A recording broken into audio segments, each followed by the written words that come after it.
Yes, people, welcome in to another pump up. Jim, were you saying something there? I was singing Tottenham song.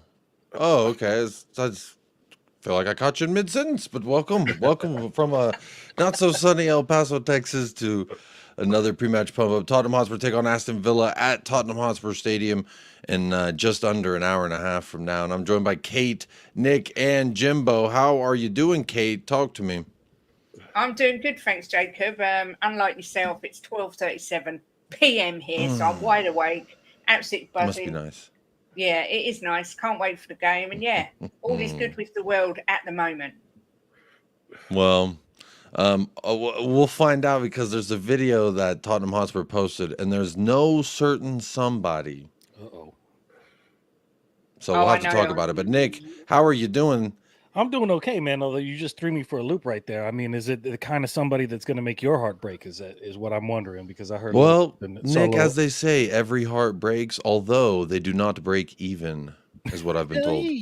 Very good, very good. I'm gonna have to find it out later. I believe those are lyrics of some kind. I'm feeling okay, man, but I'm feeling apprehensively positive. Although, man, I'm not so sure, man. I think we're gonna have to talk about our back line pretty quickly. It sounds like.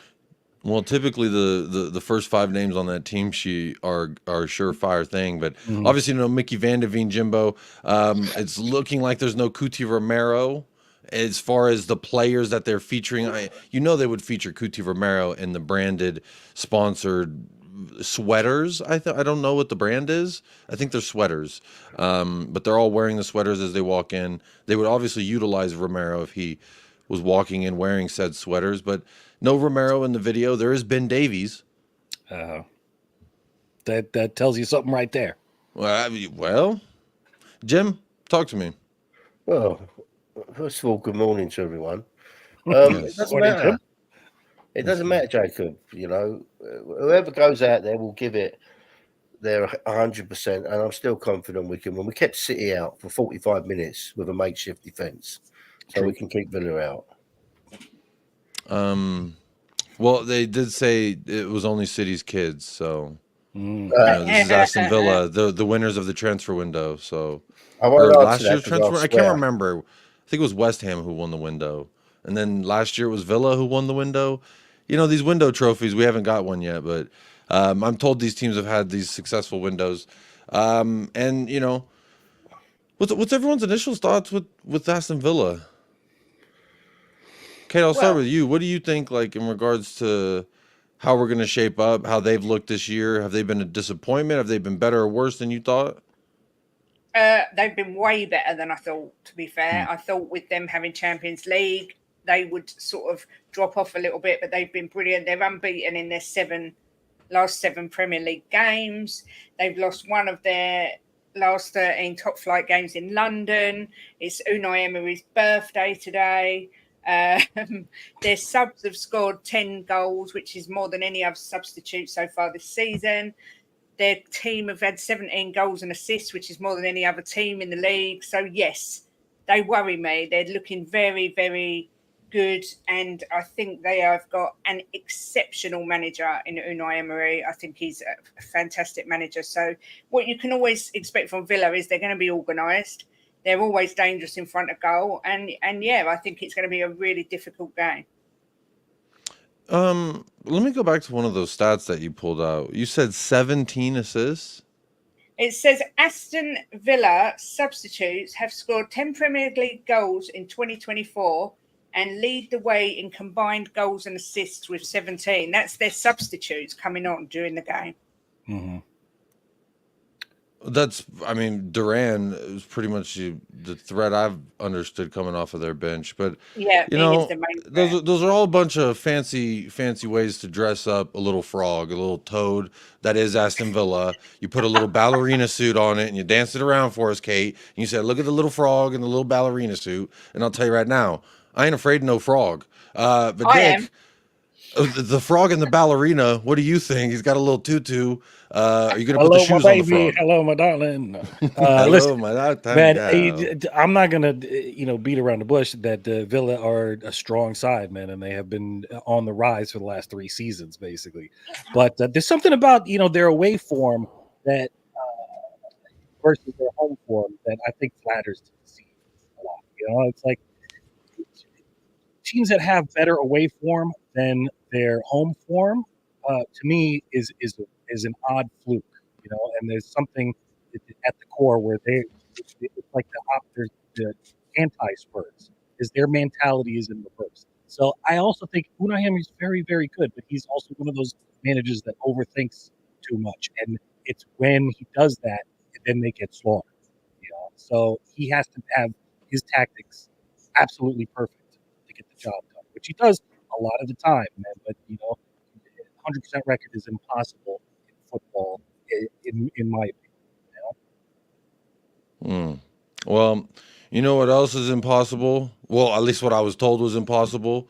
For our defense to resemble anything that's a defense. I've been told all these negative connotations in regards to how Ainge's defense, they like to use kamikaze, they like to use suicidal, jump off of a bridge, stand in front of a train defense, whatever you want to call it, whatever negative aspect you want to put on it. As of right now, before this ball has been kicked for us, Arsenal's scintillating and scary defense has actually conceded more than us and scored less. So, Jimbo, how are you feeling heading into this? Does the little dancing frog with the ballerina outfit, does it scare you at all? Well, that frog don't mean shit if you don't kiss it. So we won't kiss the frog. Well, don't you have to be a princess to kiss the frog? I'm not kissing it, and I am a princess. But then it'll turn into the prince that we've all looked up, right? Is that what I'm told? At home, I don't worry about anyone. I expect us to win at home. Our home form's good. We seem to pick up massively at home with the crowd behind them. I'm not overly worried. I mean, Villa are a really good team. I'm not trying to put Villa down. I like seeing Villa win because it's my best mate's team, and I like him to do well for him because he's seen some crap over the years like us. So, but just against us, I don't like to see him win, and I don't think they will win at White Hart Lane. And I'm not worried about the defence. This is where players have to come in and prove themselves that they're worthy of being in this squad. So they've got to prove themselves. I see people in the chat saying that the lineup is out. They haven't posted it on Twitter. I've been keeping my eye on it. This is the last thing I've seen is a photo of Sonny. So if that's supposed to tell me anything, they're talking to me real nice. Now I've looked at SofaScore. It doesn't say that this is the official. It says possible lineup still. I haven't seen any lineups come out yet. So this is a possible lineup of what they're saying we might look like. But, for me, in regards to Aston Villa and how they've looked this season, their transfer window, Jaden Philogene, we were linked with him last year. And I looked into him a lot, and I was actually kind of excited about that kind of a signing. I thought he was a pretty versatile winger. He doesn't even start for them. He comes off the bench more than likely. John Duran, That guy's been on fire, He's scoring absolute bangers. It doesn't matter where he pulls up from; he can score that thing. So I'm a little concerned about that man as well. McGinn, we know he's kind of just reminds me of those old Barclays guys. Just one of those guys, run around, get stuck in if he has to. He's not going to be flashy. He's not going to be glamorous, but he always does a good job. See, they're saying Spurs lineup out. I don't see it. I don't know what link you got. What it is Paul O'Keefe has tweeted that Son and Romero are starting. Really? Apparently, yes. Well, he's supposed to have the inside info. Sometimes. Well, here we go. Well, if he said it, Tottenham has actually tweeted it. So, like I said, I don't really know who that guy is, and he also told me as he was coming this summer, so he lied to me. So I don't trust liars personally. Right. But if you look at this lineup, it says Vicario starting in net, Pedro Porro, Cuti Romero was not featured with the sweater ad. Maybe he has his own competing sweater line. I don't know. But he was not in the walk-in video. But he's on the starting 11. So is Radu Dragusin, Destiny Udogi, Pop Matisar, Ben Tenkour, and Kulusevski make the midfield. So a little bit of a shock there. No Madison, no Basuma. Very, very interessante. And then that front line goes as Brennan Johnson, Dominic Solanke, and our captain returns to the pitch in Heung-min dad, Heung-min son. How great. I feel like anything's possible when you have love and when you have son. Kate, talk to me a little bit. You see this lineup. Oh, well, let me read the bench for you real quick as well. On the bench, Fraser Forster, Ben Davies, Archie Gray, Yves Bissouma, Lucas Bergvall, James Madison, Mikey Moore, Timo Werner, and Richarlison. So yes, Odegaard is still hurt. No sign of him. But for all intents and purposes, this is almost as strong of a lineup as we could put out, right? Mm-hmm.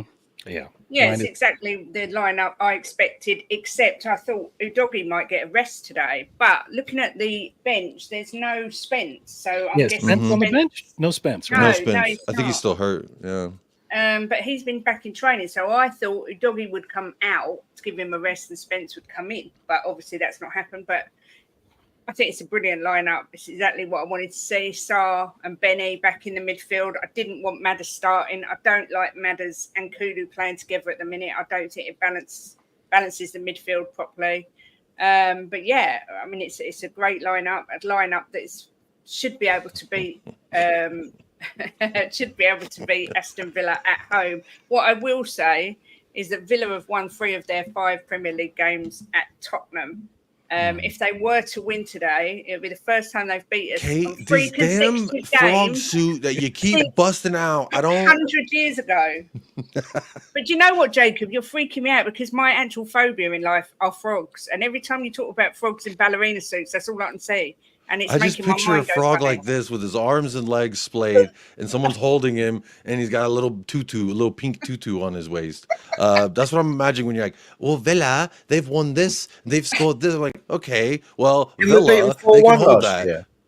We beat them 4-1. We did. We did indeed. Oh, Jim, no, you're not allowed to include that game because that goes against the narrative that we don't beat top 6 teams. So that wasn't in the league, though, was it? Yeah, it was. Yeah, it was. Yeah, it was at in the our league. Place. 4-1. Wasn't it at their place? Yeah, at their place, but in the league. I just know it was the second time we saw them when allegedly we don't beat these big 6 teams or the top 6 teams. And then also whenever they do statistics, they stop it right before you get to that game or you begin it right after that game. You don't include that because we don't talk about it, just like the frog and the tutu. I was talking about at home, Jacob. Hey, just look up that bit of paper and don't read no more off of it, please. Well, I'm just bringing the balance and I'm bringing you the statistics, Jimbo. I can't just come and say everything's fluffy and rosy. I've got to put the balance out there. Jim doesn't want to hear about your stats anymore, all right? No, he doesn't. She's like, statistics say the Leafs have not been raked once this year. The statistics say you haven't cleaned the gutters once this year. That's what I don't want to see the page under that page. But Nick, talk to me a little bit about this lineup. Any shocks for you? Any surprises? You know what, man? I thought it was either going to be Madison starting with 2 other supporting more defensive midfielders, or back to him and Kulusevski together. I'm a little wondering what his attitude is right now about that, and what the plan is going forward. Is he planning to start him against Galatasaray. That's my guess, and possibly against Ipswich as well, alongside Kulusevski. That would be my thinking going forward, and then everybody gets a break. I think I'm feeling more confident than I was when the thought that Romero was out right now. But it's still, most of these players have had a lot of minutes in their legs lately, and I'm a little bit worried about whether this style of football that we've been playing is actually sustainable. As much as I support it and as much as I love to see it, there's something about the last few games, especially in the last month, where we've been kind of dropping off. And is it a mentality issue? Is it a physicality issue? Is it both? So I'm a little bit worried about about how we can go head to head, because Villa, as we know, the reason they've got joy, from kickoff in a lot of the matches where they've gotten one over on us lately, is they've been more physical. This team has been surprised by the physicality that they've come out with, and that goes back to Conte right now.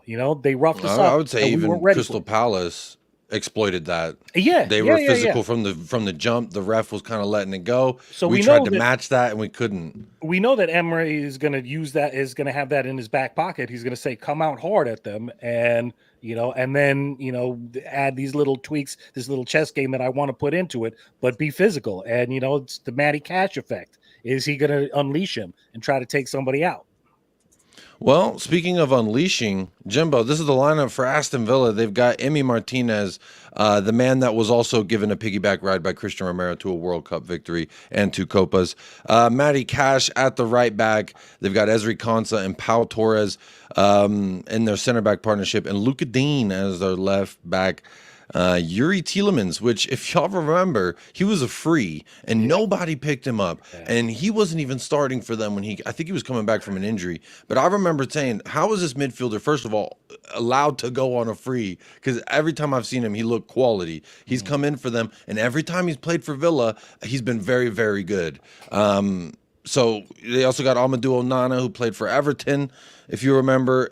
Their front line, Jacob Ramsey, in their 10 is Morgan Rogers. I don't actually know who that is. John McGinn is their right wing, and Ollie Watkins starts up front. So, Kate, your little dancing frog ballerina routine, I'm a little scared because no Duran. That means he's on the bench, and this whole off-the-bench firepower thing, I'm a little scared. And I hope that you haven't just read the writings on the wall that Duran's going to come in and score a rocket. But I hope it will be a futile effort regardless. But, Jim, out of those names that I just rattled off to you, do any of those names strike fear into your expectations of today? Jacob, no one strikes fear into me. No one. And except me. And they're a good team. They're a very steady team. They got some good players. Look, let's not kid ourselves. Matty Cash, he's a good tough player. John McGinn's a good player. Matty Cash isn't a good tough player. He's a dirty player. Yeah, but he's still a good player. He is. He needs more class and less hair gel. Ollie Watkins, we know about him. Jacob Ramsey. Look, Luka Dean. They're decent players. They're good players. But it's if you look at our team and look at their team, it's very similar in the fact of player for player. We've got a very good team as well. So no, they don't strike fear into me. If Tottenham play their game, they will win. I'm convinced of that. But they've got to play their game and not get drawn into a match like they did with Crystal Palace. Play their football, and if they play their football, we will win at home. If it was at Villa, maybe a bit tougher, but at home we should win if we play our football. But they got to stay disciplined and play it. Yeah, I do agree with you there. Now, I was just taking a little gander over the benches here. And Ian Maatsen, former Chelsea player, I believe he was at Dortmund last year. He played in a Champions League final, if I'm not mistaken. Diego Carlos, Tyrone Mings, Boubacar Kamara, aforementioned Jaden Philogene is not my son. Emi Buendia, Leon Bailey, and John Duran. Nick, what do you think when you look at our bench stacking up next to theirs? We've got some pretty good names to bring off the bench. I'm talking about our little frog and our ballerina, our little Tottenham ballerina tutu. James Madison, you could think that he could come out. Richarlison, for better or worse, he'll come out there and run around like a dog chasing a tennis ball. He will, man. He Um, will. He's somebody you can unleash in the 75th minute, something like that. And he can Basuma came in last game, saved us from going to absolutely. pens against City. Absolutely, You know, 100%, man. You know, it depends on which way the game's going, but we have some players on the bench there that can actually affect a game late in the game, and Ange can do his tactical thing with what we have available on the bench. I think. You know, I'd like a little bit more. I'd like a little bit more of a guaranteed goal. You know, if Richarlison was actually playing, you know, some football in the last 8 months, and he was scoring a bit more, I'd feel a hell of a lot better about it. But I think that Madison, he should have a fire up his butt right now. You know, he should be being brought off the bench at some point in time in this match to do something to cement his place and say, "Hey, I'm valuable." You know, whether I'm starting or not, I'm part of this team, and I want to push it forward, and I'm going to make my presence known. So I'm pretty good. I'm pretty happy with the bench right now, man. You know, it's just Ben Davies. If we get into some serious trouble defensively, and Dragoson's having a shocker, you know, maybe Ben Davies is kind of the question mark right there, you know, and as a lot of people are right now. Wouldn't Ben Davies also be our backup left back in this instance? That's the thing. That's the thing. I guess Archie Gray could also facilitate. Archie Gray, yeah, and a center back too. But I'm not, you know, Archie Gray. To be fair, when Archie Gray, when I first noticed him watching Leeds last year, was his. I think he had a few performances at left back, and I had gone where I watched like 2 or 3 of their games straight, and I was like, "Wow, this left back, he's all right." Archie Gray, okay, and I started thinking where did he come from? What team does he play for, etc. And lo and behold, we ended up signing him, and you know, Leeds feel like they've lost a gem there, and he's not played in his natural position, which is what he said in a Q&A, which has been extrapolated in all types of ways, as far as, because he says he wants to be a box-to-box midfielder. That's where he sees his ideal position. Him and Lucas Bergvall both see themselves as box-to-box midfielders. However, Ange Postecoglou sees him as a fullback, and for better or worse, he started versus City. He started versus City as a fullback. So yeah, you know, but the thing with Gray, man, is because in some ways I kind of think that this is the best possible scenario for him, because if he was starting as our number 6 and trying to displace Bentancur or Basuma, or one of them wasn't there would be a lot of pressure on him. Whereas he's getting minutes right now as a backup right back. He's getting his Premier League experience. He's learning how to play this system. He's being a little bit of a defensive midfielder in the inversion and learning how to do the inversion. You know, this for a kid his age, just coming in with everything else that's going around, being a young person coming into the Premier League, you know, I actually think that this is kind of his best scenario he could have. However, on the opposite side, as a lot of people are, I'm a little bit concerned about Udogie and the amount of minutes he's been playing and his so-called drop-off, man. You know, I don't really see it as much of a drop-off, but a lot of people are saying... I've seen it more of a drop-in, because I feel like the matches where he's been... I've been heavily critical on his performances. It's like he starts poor, we get scored on once or twice, and then he starts being solid. So it's almost like he has to grow into the game, like a fighter needs to get punched in the mouth before he really starts throwing. Well, let me throw this at you, because I saw a few people, you know, friends and neighbors, you know, like the Irish Hotspur, bringing up stats and charts and pictures and photos of where Udogie has been letting players get behind him in the last few games, whereas he just would not do that. And my theory is that either consciously or subconsciously, he's changing his game. It's not about complacency. You know, Jed Spence can come in there, Gray can come in there. It's about he's had to change his game, because when he would go for the attack, when it was at the 50-yard halfway line, he would go in real quick and he would nail that ball before the offensive player would know what was happening, or the referee would even see it. But the referee would still blow the whistle and he would still get the card, even though he got the ball. So what would happen every time is that he would get a foul, they would target him, they would look for the next one, he would get a card. And it happened so much that he had to be suspended, And then it kept happening after that, where he almost caught another suspension. I think that he's been adjusting his game. He hasn't been making the challenges early enough because of it. He's been a little bit worried, and players have been getting by him as a result. And it's not until later in the game that he says, okay, well, now I have a little bit more leeway now, where I have a little bit more time on my hands and I didn't get carded yet. That's a fly by night theory right there, but that's what I've been looking at. Fair so enough. My question Kate, is, what do you think of that? How do we deal with that? Well, Kate, I want to get your opinion on it. I see it a little differently. There was a lot in there to unpack, Nick, but I think there are questions to be had. I think the amount of minutes that Destiny's been playing is worrying for me, and the lack of a natural left back. If Ben Davies is the first man up in our left back situation, clearly we have a issue there, in my opinion. But Kate, what do you make of what Nick said? What's your opinions there of Destiny so far, and just that left back position in general? I think personally, Destiny started the season off really shaky, but I kind of agree with you, Jacob. I think it kind of takes for us to be a little bit under the cosh before he kicks in. And then when he does kick in, he's playing really well. I think he's playing way too many minutes because he runs constantly. That's why I was so surprised to see him. But again, as I said, Spence is obviously injured still.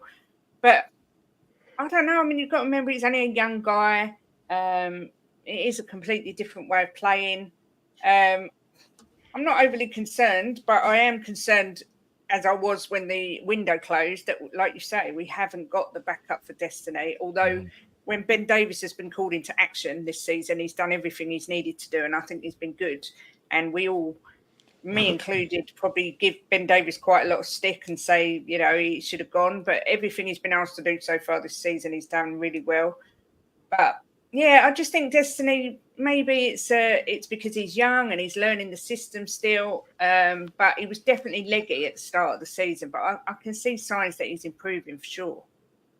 I also think, and Jim, I want to know your thoughts here on Destiny and these fullbacks in general, because I kind of think that there's been a slight adaptation to how we invert these fullbacks and how we make those runs, as opposed to last year. He was far more central, whereas now you see him.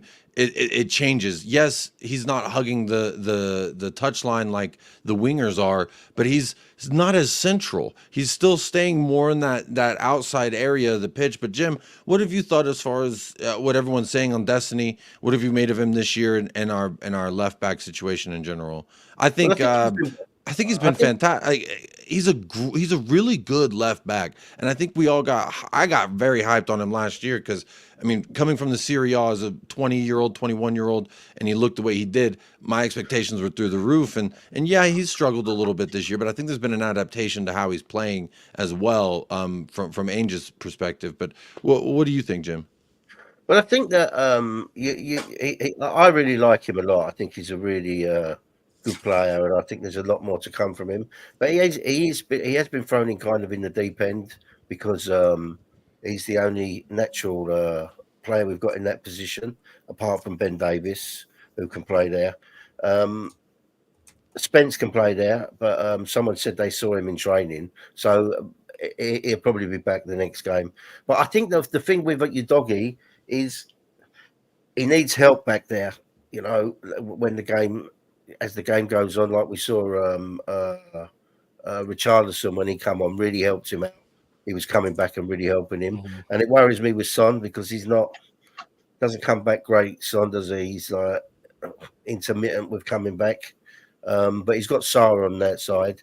But I think the key to this game is going to be, Jacob, is how we start, because Villa are quite slow starters. They go 1-0 down quite a bit.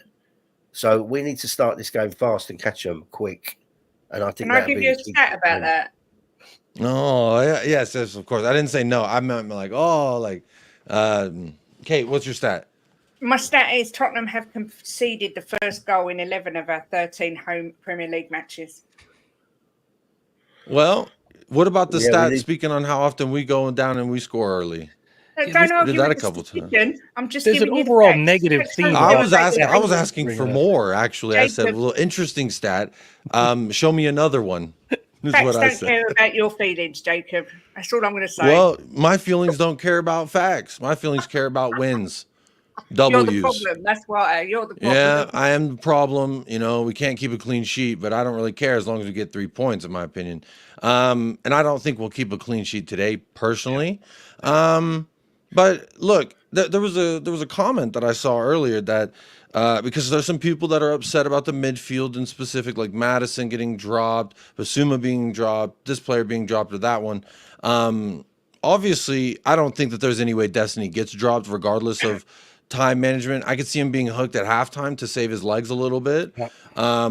However, with the unfit Spence, who wasn't even originally a part of our plans, with an unfit Spence, it's now like, oh, we really don't have anyone. And I thought Spence, every time much to like Ben Davies, every time he's brought in, Yeah. he's done the job and he's looked good. And you could Yes. argue he pulled us over the line, and that he saved Ainge's job. And Jamie Todd, if you don't like the program, you can just hit the like button and hit the mute and pour yourself a cup of Joe. How about that? How's that for American? I woke up and smelled freedom. I don't know about you, Nick, but Kate, talk to me a little bit about this. I do want to talk about the midfield. However, we were talking about Destiny, so I'm going to keep it on the back line. Dragusin, obviously at the left-sided center back, Romero at the right side. Now, when Dragusin did play this season for an injured Van de Ven first, they had Romero on the left and Radu on the right, and it looked weird. Romero didn't look comfortable. Every time he passed it, it was like he was a mirroring image of himself. And I feel that because I'm heavily dominant on one side whenever I'm passing. And so, like, I feel that. You open your body up to pass with your dominant leg, but it really looked weird. And then we switched it middle of the game. We said, Kuti, get back to the other side. But for you, what do you think? Who would you put left and right? And what is your confidence in either one? Look, obviously, I would feel much more confident today if we had Van de Ven. I think he's such a key to the high line because of his recovery pace and everything else. However, I think that Dragusin did a really good, solid job against Manchester City. There's a really good player in there. Absolutely convinced of it. I think he works better with Van de Ven, actually, Dragusin, rather than with Romero, but needs must. Look, I would put them wherever either feels the most comfortable. I would see their preference. I would imagine Dragusin will go on the right, but I could be completely wrong. Romero, like you say, is used to being on the right. I don't know. I don't know which way he'd play it. I'm saying like I know. I actually have no idea which way he'd do it. But I feel a lot more confident about Dragusin than I did a couple of weeks ago after watching him against City. I really do think we've got a gem there who's just starting to learn the system, just starting to learn about playing in the Premier League. I think he was judged quite harshly early on. But, yeah, I like him. I can see why they signed him. I can see that there's a decent player. He was judged early on? You mean because the red card in Europe, or because when he started, he gave away a pen in his first start last year? Yeah, I think for both of those things. I think when he first came to the club and he gave a pen away, I think people automatically, which is kind of understandable, compared him to Romero and Van de Ven. I don't think he's as good as either yet, but that's not to say he won't get there. So I think in typical fan fashion, he gives away a penalty and everyone says he's a liability, and then he gets a red card and everyone says he's crap. Whereas I think if you watch him now, you can see his game's changed, and I think he's developed in front of our eyes, and I've got a lot more confidence in him. I hope I don't live to regret saying that, but I have got a lot more confidence in him now than I had sort of a few weeks ago. I think that City game, he really, really played well. He was very, very solid in that City game. Jim, what do you make of the center backs? Because I agree with Kate. I was a little concerned. There was a little shakiness, but I said, this kid's, just jumping in a new pool, and he's going to learn to swim because he's swam before. What do you make of Radu and Kuti's partnership thus far in the limited amount of time? And what do you think of Dragusin as a player? I like Dragusin. I think he's a big, strong, solid player. He's good in the air. So I think he's going to be a good player for us. And I'm glad he's getting some game time. That's why I said when someone said about Van de Ven being out, I said I wasn't worried because I think this kid's good. He needs a bit of game time. So I think it'd be Romero on the right and Dragusin on the left. I don't think he'll swap that round. But look, at the end of the day, Jacob, there's not a team in the Premiership that are not going to get injuries through the season. So this is where these players have to come in and get their game time and stand up and be counted. And I'm sure he will. I've liked what I've seen of him so far, and it's not going to be the first or the last that we see this happen because the way the way Van der Ven plays, he is going to get some injuries. So it's something that we're going to have to get used to seeing now and again. And I like him, and I think he'll do a good job. I do. He's strong, physical. You know, he's not faster than Van der Ven. We know that, but he's very, very good in the air, which we need from set pieces. So good. I wish him all the best today, and I'm sure he's going to stand up and be counted. Yeah, I think that could be said as well for a lot of these names in the midfield, excluding Dan Kulusevski, who outside of that Palace game, I think he's been by far our most consistent and top performer. He may not be the best player on the pitch on the day, but sometimes he is. But if not, he's our top 3, top 2. He's always in and around our best player, our best. And this was a guy. I don't think he's a winger. I don't really know where he goes. We saw him in the midfield last year, and it was like he would do good. And then it was like the next 2 games, he was getting absolutely bodied in the midfield. And I didn't really know what to expect from Kulusevski. But he almost seems like an undroppable name in our midfield when we talk about our starting 11. Nick, when you look at this midfield, Pop Matasar, Rodrigo Bentancur, and Dan Kulusevski, there was a point in time where I felt like, okay, Madison, Basuma, and Sarr is our best trio. And then I switched, and then it became, it looks like now Basuma, Bentancur, and Kulu was our, and then it was Madison, Kulu, and Basuma. And there's all different type of variations. And my first question for you is, do you think Ainge sees this as, I'm going to continue to keep changing this midfield based on our opposition because he's so naive and never adapts, however, adapts this midfield and directly contradicts that point that he's naive, stubborn, and all these negative connotations? Or do you think it's just a matter of he's still trying to figure out what his best midfield pairing is? I don't think he's trying to figure it out at all, man. I don't think that we have a best midfield trio right now, and I ain't mad at that at all. I think that's the whole point of how he sets up his squads is to have players who are very good at specific things, that can do pretty much everything, but have certain attributes that he's going to have to exploit against certain teams. And right now, the only one, Kulusevski, of course, is the way he's playing is undroppable. You want to try to fit him in as much as you can, barring fatigue. But as when it comes to Bentancur, Basuma, I know a lot of people pick Bentancur over Basuma. I think Basuma has his place outside of Bentancur. I like to see them both play together. I thought the other day when they were both playing together, they were excellent, And Sarr, man, a lot of people were doubting him at the beginning of the season. He started slow. He had a slow preseason. I was one of them.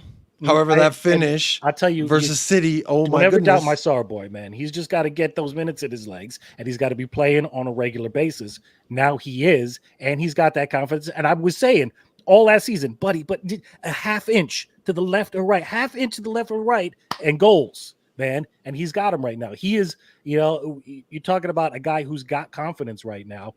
He is such a weapon now because he's a little bit of an unknown to opposition, whereas people know what they're going to get with Basuma and Bentancur. At least, opposition managers do. With Sarr, he's got something that in the midfield that we just haven't had for a while, which is that we were relying on a Harry Winks or an Oliver Skip. But Sarr's got the defensive and the tracking back ability that they had. However, he's got progression forward, in a fantastic way. And he's got an eye for a through ball, man. So we've got options there, man, and it's a beautiful thing to see right now. And I think Ainge has actually we're going to have to, the people he's got on the pitch right now, those 3 midfielders can hold the ball, all 3 of them by themselves. Even if you put attacking midfielders around them, you could rely on any one of them to keep the ball right now. What he's trying to do, as it appears to me, is he's trying to be in control of that midfield for the full 90 minutes right now. I'm so pretty controlling happy with that midfield from. Okay, I like that because I do agree. I do think all these midfielders do retain the ball well. There's just that moment where I think back on, some of our poor 45 minutes, and I don't want to say 90 minutes because outside of Crystal Palace, I don't think we've put out a real bad 90 minutes. It's been meh or like a bad 45. And part of that is an inability to control the ball in the midfield. And you look at some of those matches in the second half, Brighton specifically, Crystal Palace are the two I'm thinking of, where anytime we received the ball in the midfield or we won the ball back in our own half and we tried to string 2-3 passes, it was like impossible. And it was a problem. It's weird because Kulu never has that problem. These players typically don't have that problem, but it was like the press of Brighton and Palace have frustrated us.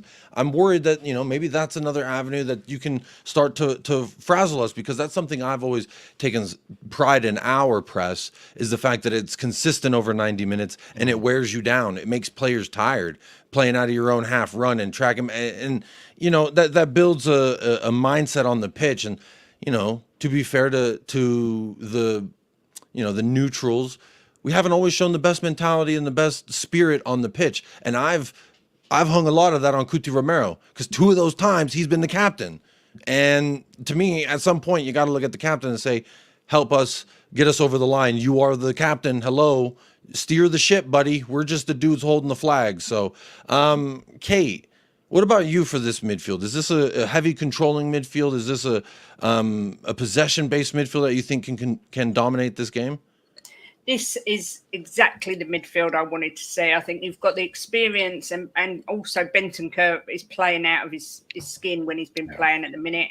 Kulusevski's, I think, has made himself undroppable. I know he had a bad game against Palace, but then they all did. But 99% of the creativity at the minute seems to go through Kulu.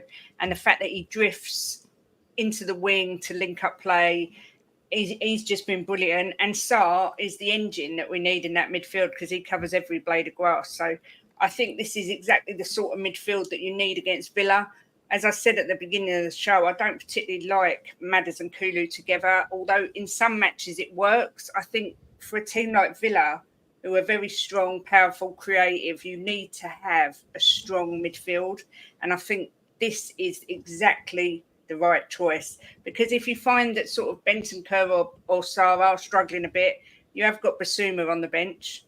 Or if you find that we're in a comfortable position, which doesn't happen very often, but supposing we are, with a couple of goal lead, and you want to bring on another bit of creativity, you've got Madders on the bench. But for me, I think Ange's got this balance absolutely perfect today. Well, we'll see how the stories change as the day develops. But Jimbo, one thing I know won't change is your confidence in this team, is your confidence in our abilities. But I'm feeling a little bit of the Jimbo vibe because of Son. I'm hoping Brennan Johnson proves all the doubters continually wrong, that it wasn't just a purple patch of 7-7, that he can continue to score and be an impact. And even in the games in which he hasn't scored, outside of Palace, I thought, again, Palace is just, they suffocated us at that Selhurst Park. And maybe it's because they made us change into our game day attire in the damn janitor's locker room. I don't know. But we did enter through the janitor's entrance. I did see that on the television. So maybe that played a factor into just how poor we were. We matched the vibes that they gave us at the gate. But Jim, how do you see today really going? Do you see this midfield as a controlling midfield like we've been talking about? Do you see this front line as can Brennan Johnson score today? Does he still got that confidence? I don't want to say it, but no Instagram, 7 goals. Yes, Instagram, 0 goals. You know what? I think this Kate was right with this. This is the perfect midfield for this game, because they're all hard-working midfielders, and you're going to need to work hard against Villa, because they're hard-working team, so they're going to need to get stuck in and kind of drown them out. But I just see someone put in the chat about Johnson defending. He is going to have to come back and help out, because otherwise we will get overrun on the flanks. But look, Jacob, Archie Gray and Brennan Johnson defensively was like, can one of you please just get really stuck in? And Johnson's kind of like, I'm giving the illusion of stuck in. But sorry, continue. Yeah, they're going to have to work hard because Villa will work hard. But I think we need to hit them quick and come out the blocks really strong and fast. But look, Jacob, as I said to you, if we play our game at home, I'm not worried about anybody. I said before the City game, I wasn't worried, and I wasn't. I was as calm as anything watching it, and I feel the same today. If we play our game, we will win this game. And I mean, you look back at the Newcastle result, you look back at the Arsenal result, and despite those two results, I still felt like for the large part we could have won that game had we been any amount of efficient in the final third outside of a Dan Burn ass cheek, which is what we did score. Out of 35 chances in 180 minutes, one goes in off of a Dan Burn own goal. To me, that speaks we're not being efficient in the final third. And I've always said 15 to 20% efficiency with the chances that the tactics create, we win those two games. And apparently, St. James Park is a hard place to go to because if you're scary, scintillating, sexy, and sensual as Arsenal, they struggled to get a result there. I would also go back to we're talking about Villa. They lost to Palace last week, so people lose to Palace. Palace do win games, just because they hadn't in the Premier League until they saw us doesn't mean that they are a bad side. Again, you look at their team, they have a lot of really good quality. So, I try to be as balanced as I can in these losses and in these wins. And I guess in the wins, I'm a little bit more shameful because I like to enjoy the things that they said I shouldn't. I like to enjoy the things that they said that we couldn't. And you know what? They taste oh so sweet when they do happen. And I'm praying that it happens today. But with 10 minutes left in the show, Kate, we're going to start it off. And you already know where I'm going with this. And anyone in the chat who's not a hater like all these weirdos in the chat, oh my God, American, where? Football's not just in my geolocation. Yeah, cry more, huh? You got Tottenham Hotspur have something upwards of 150 million fans. How many people even fit in England? Not that many. So just open your mind up. How about that?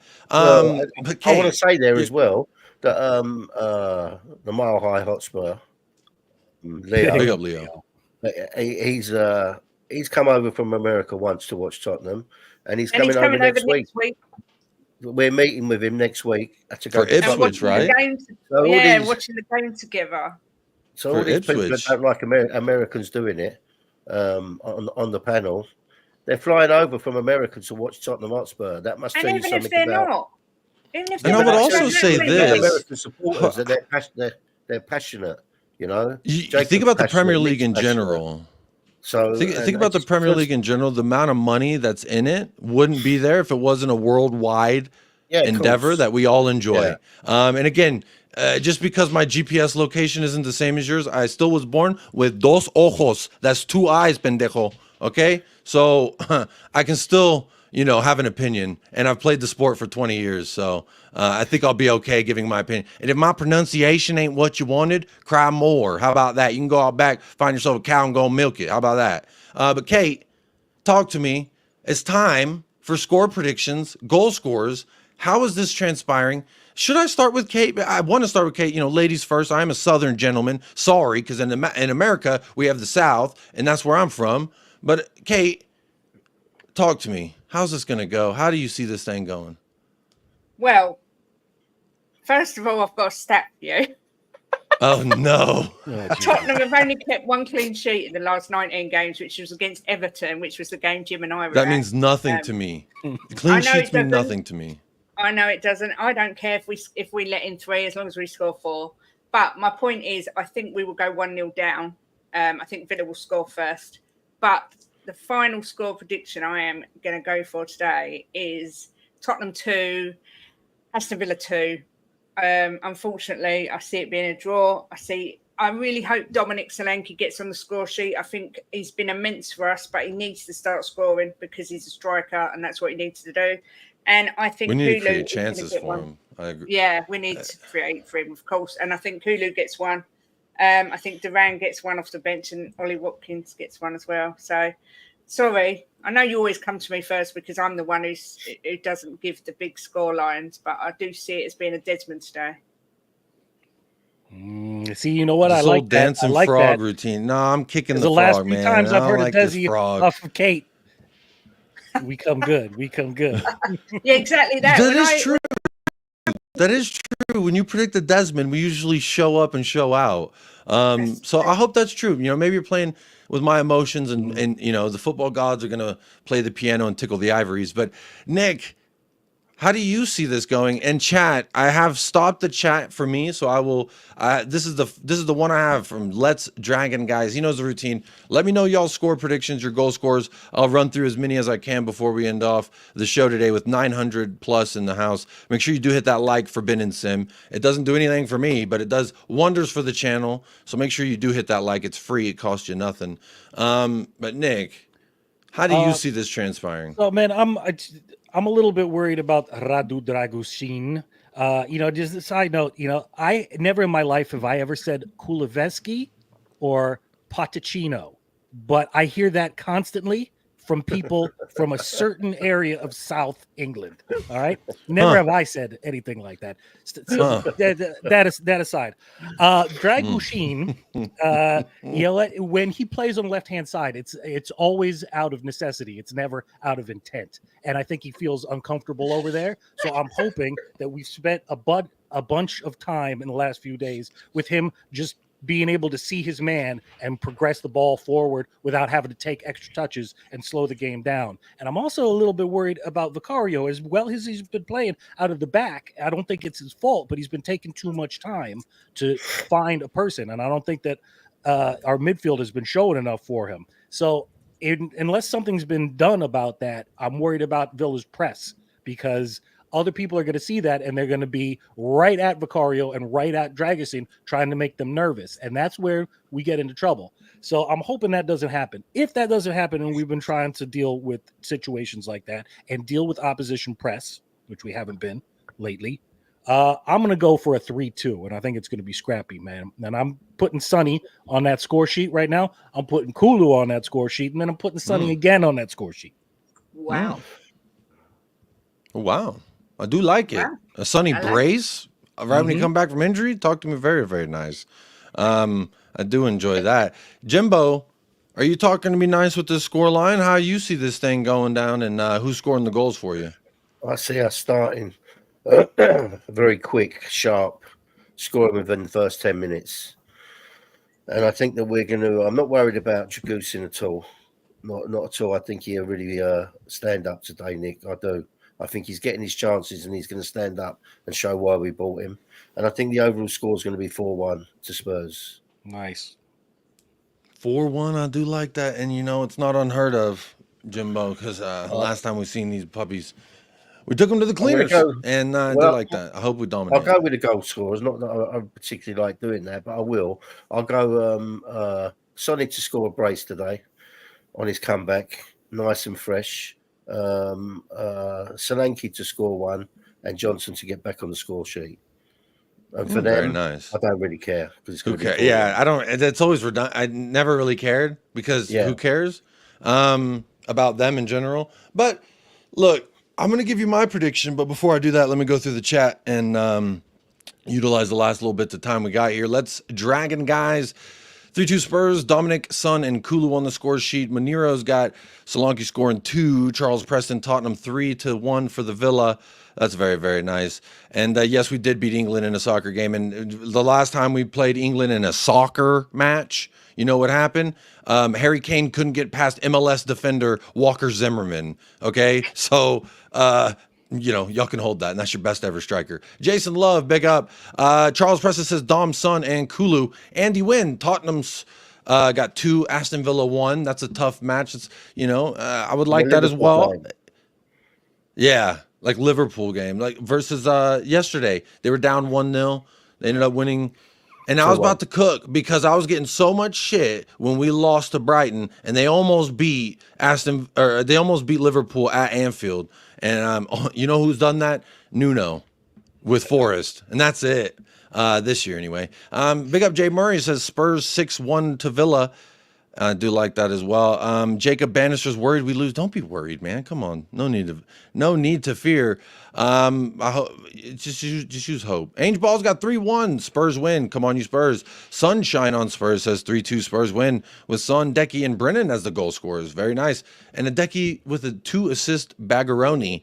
I do like a Baggeroni pizza. So Russell Stubley says 2-1 Villa. Donovan Ostrajka. 4-1 Romero header in the 6th minute. Johnson 37th minute. Ramsey in the 5th. We don't care about him. Kulusevski. So he's got I like that. That's very nice. Kulusevski 66 and Solanke was 69. Very, very nice. Very precise. Very, very nice. And round table's got 2-1 Tottenham, Son, and Solanke. Sadir says 2-1 Spurs, Sonny and Johnson. Hugo 1-0. Dragusin, pin it. 1-0 Dragooski header. Woo! That'd be very nice. That'd be something right there, man. I would go with that. Yeah, come on, man. Monero's already said 2-0. I think I already read that one. Where any more score predictions? Big up Alfred, how you doing?